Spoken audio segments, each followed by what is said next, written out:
में अपने आप को बेच देंगे तो देखो आपको खराब लगेगा, क्योंकि मैं लालची हूँ नहीं, मुझे आपसे कुछ चाहिए नहीं, लेकिन मैं खरा खरा जरूर कहता हूँ कि जब कोई अपने आप को एक पहुए में 500,000 रुपए में, एक साड़ी में, एक जोड़ी पायल में अपने आप को बेचता है, अपने वोट को बेचता है, तो बड़ी हुई भाषा में मैं ये कहता हूँ कि अपने वोट को नहीं बेचता, अपने बच्चों के, अपने बेटी बेटाओं के जो है भविष्य को बेचता है।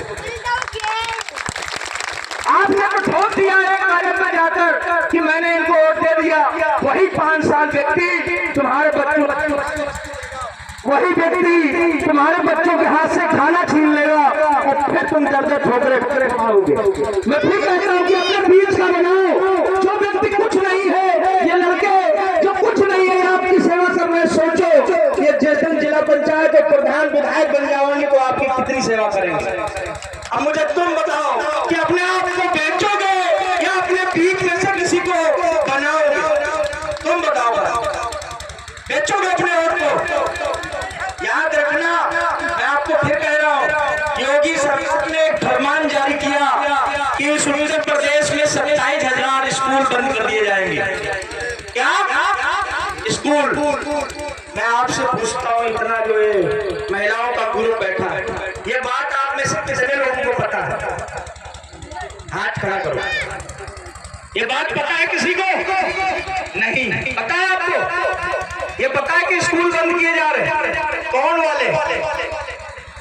प्राइमरी वाले, सरकारी वाले, वो सरकारी स्कूल जिनमें हमारा बच्चा, हमारा भाई, आपका बेटा, आपकी बेटी पढ़ती है, वो स्कूल बंद कर दिए जाए। इसका मतलब है कि आपके हाथ से कलम छीन ली जाएगी। और ऐसी सरकार को मैं हमेशा कहता हूँ कि ये सरकार कलम कसाई सरकार है, ये कलम पे चोट पहुंचाती है, आप पे चोट नहीं पहुंचाती, क्योंकि उसको मालूम है कि इनके हाथ से कलम छीन लोगे तो इनके बीच का कोई बच्चा बाबा साहब नहीं बन पाएगा, इनके बीच का कोई बच्चा चंद्रशेखर आजाद नहीं बन पाएगा।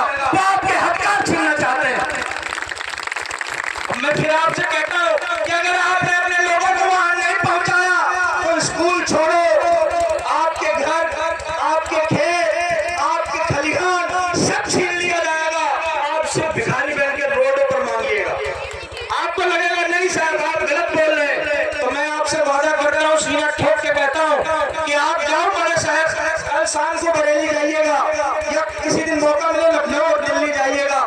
इस गर्मी में जब 42, 45, 48 डिग्री टेम्परेचर होगा, आपके ही कोई रिश्तेदार, आपके ही जाति और धर्म से आने वाले लोग इस गर्मी में रिक्शा खींचते हुए बड़े शहरों में मिल जाएंगे। ठंडी में जाइएगा, जहां आप रजाई के अंदर सो रहे होंगे, उस समय बड़े बड़े शहरों में सड़क के किनारे नंगे बदन हुए लेटे लोग मिल जाएंगे। और उनको अगर देखना और महसूस करना कि जो आदमी सो रहा है ये मेरे घर का आदमी है, अगर तुम्हारी रूह न कांप जाए तो मुझे आप कहना।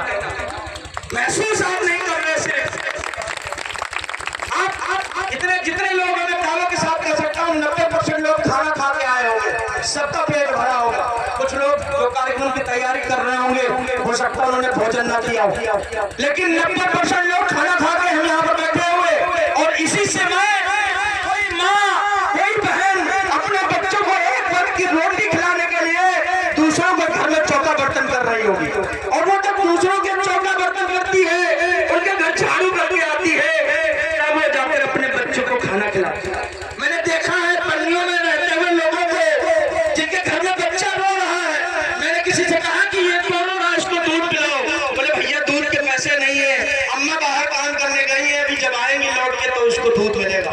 तो मैं उस 2 घंटे बच्चे को जब बिलखते देखता हूँ तो मुझे ऐसा महसूस होता है कि ये बच्चा किसी और के घर के नहीं, मेरा भाई है, ये बच्चा मेरे घर का है, तो मुझे डर महसूस होता है।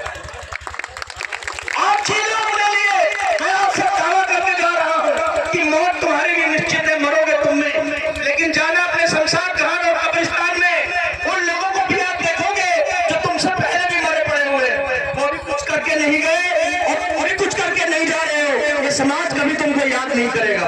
अगर आपको लगता है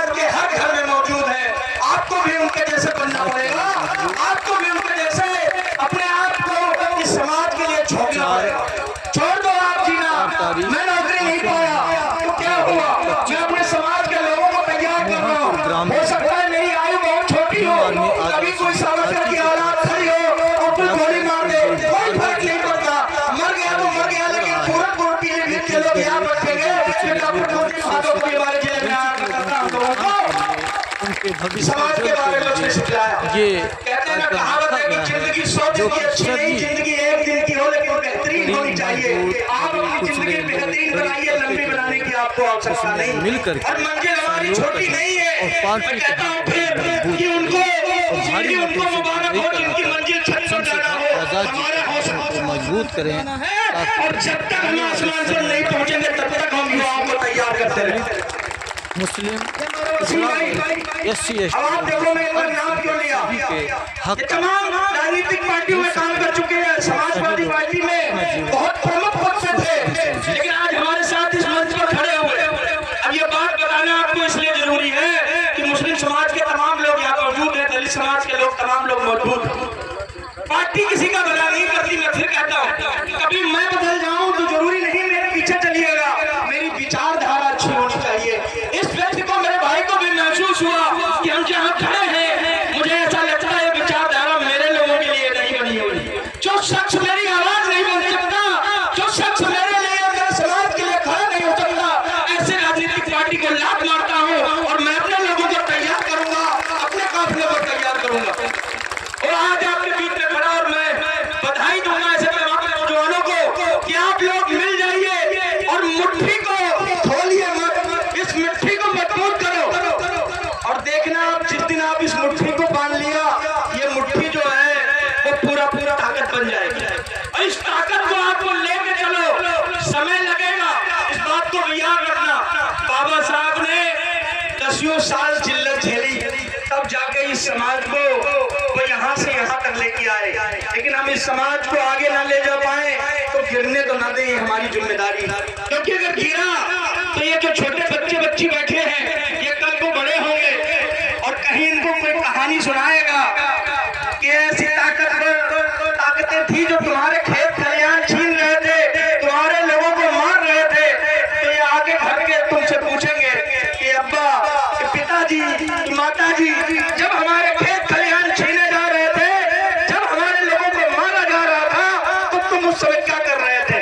कहीं ऐसा ना हो कि तुम अपने बेटी और बेटा के सामने लज्जित हो जाओ, तुमको सर झुकाना पड़ जाए कि मैं उस लड़ाई में शामिल नहीं हुआ और मैं गद्दारों की तरफ खड़ा हुआ था, तो आपको भी विभीषण का नाम दे दिया जाएगा।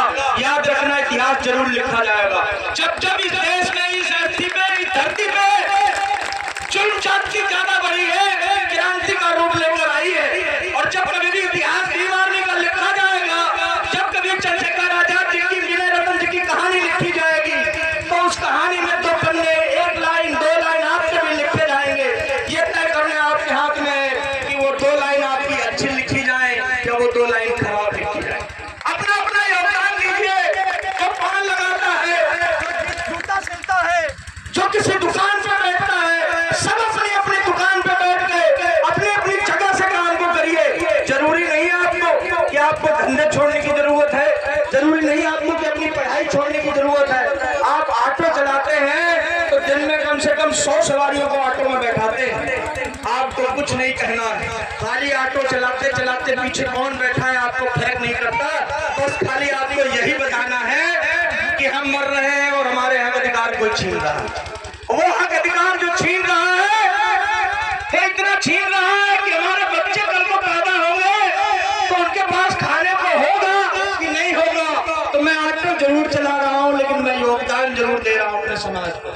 जो 4 सवारी पीछे बैठी होंगी, उनका दिमाग जरूर बदलेगा। हो सकता है 1 दिन में, 2 दिन में, साल लग जाए, लेकिन लगेगा। वो लोगों ने ऐसे ही किया। आरएसएस 50 साल इस देश में जा जाकर अपने लोगों को तैयार करती है। वो बताती है फूट डालो, ऐसे इन लोगों को ऐसे करो, फिर उसके जाकर अपना कुंडा तारा तैयार किया। इस देश के तमाम राज्यों में अपनी सरकार बनाए बैठी है। लेकिन हम रत्ती भर पैसा पाने के बाद हमारा दिमाग खराब हो जाता है। हमको ऐसा लगता है कि अब हम ही खुदा है, अब हम ही सब कुछ है, हमारे अलावा नहीं। लेकिन मैं फिर कहता हूँ आपसे कि गलत धारणा में है आप। जब मरोगे तो तुम्हारी अर्थी को कांधा देने वाले तुम्हारे लोग होंगे, तुम्हारे नाते। इस बात को याद रखना। अगर पैसे का घमंड है तो गलत उसमें है। जाओ अपने क्षेत्र के तमाम पुराने किले खोल के लाओ। जहाँ कभी राजा महाराजा रहते थे, आज वो किले खंडहर में बदल चुके हैं। कल को तुम्हारा भी किला खंडहर में बदल जाएगा। के लिए नहीं सोचा। इन युवाओं को साथ दो। मैं फिर कहता हूँ कि आप समय नहीं दे पा रहे तो साथ दो, इनको आशीर्वाद दो कि जाओ मेरे नौजवान बेटे, मेरे नौजवान भाई, तुम मेहनत करो, मैं तुम्हारे साथ। मुझे पता है कि इनका बहुत दुकानदार है और ये जरूर बंद कर लाएंगे, लेकिन अगर तुम इनको पीछे खींचोगे तो काम सार्थक नहीं हो पाएगा। अब तय तुमको करना है कि मेरी बात तुम्हारे दिमाग में पड़ेगी या यहीं से जाओगे, फिर खाना फिर सोना, इसी में पड़ जाओगे। पढ़ोगे मैं तो अपनी लड़ाई लड़ रहा हूँ, मुझे नहीं पता कि भविष्य क्या होगा, लेकिन वो कहावत है कि मैं अपने हिस्से की लड़ाई लड़ रहा है, ये सारे अपने हिस्से की लड़ाई लड़ रहे। तुम सोच लो कि तुमको क्या करना।